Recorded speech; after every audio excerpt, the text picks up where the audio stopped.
Governo planeia atuar a reabilitação do café e larang, onde a produção e a futuro.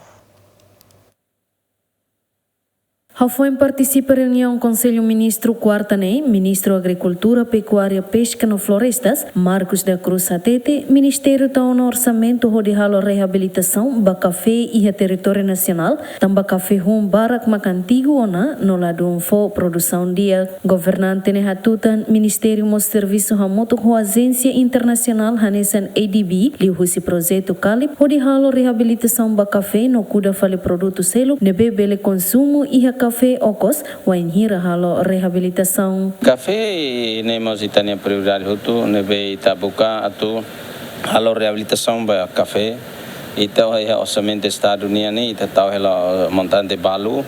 odi halo reabilitação ba café povo nia nomos café sir nebe que ita beldia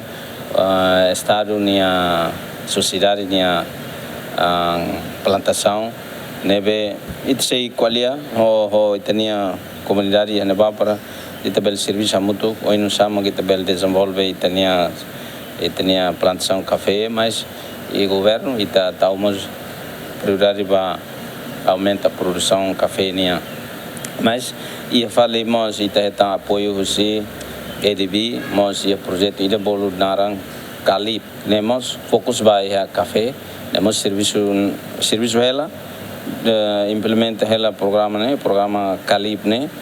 katak ita halo reabilitação ba café e depois ita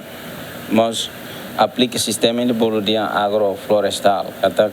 café ne ita tesi ita reabilita ita tesi a café pois quando hira ni moris fale ita husik hela rua gatolo ninia tubo ne e depois ia café ni okos ne estamos kuda ai horiseluk ane santalas ai farina ferro laqueiro para bele sira bele colheita tina mas quando café ne to tina ida robalo tina rua ne bele ona produz fale bele colheita fale. Marcos afirma importação café timor-nien daudang netung compara ho tinan antes também reabilitação ba café importante onde bele hasa fale produção café e a futuro. Sim, itare kataka agora o produto neve ma ita exporta ne quase tina só 10.000 toneladas sanem mas neve lavara neve ne também tem produção produtividade sequi também ma kita buka implementa sistema agroflorestal né para depois bele aumenta a produção neve ida nema ka você tem parte halo kata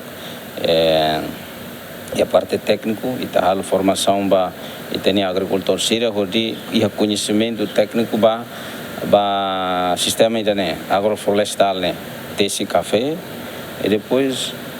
de tina ida robalo café ne bele fuan faleona. E atinan rehun rua Ronulore Sinhat, Ministro Agricultura, Pecuária, Pesca e Florestas, halona identificação ba plantação café e a município hitu, hanesang Aileu, Ainaro, Manufahi, Ermera, Liquissã, Bobonaro no Manatutu, hamutuk hectare quase rehun nenulo, mas be hectare rehun tolo nulo, mas precisa halo reabilitação, também resultado produção ladun dia kona, equipa cobertura GMN.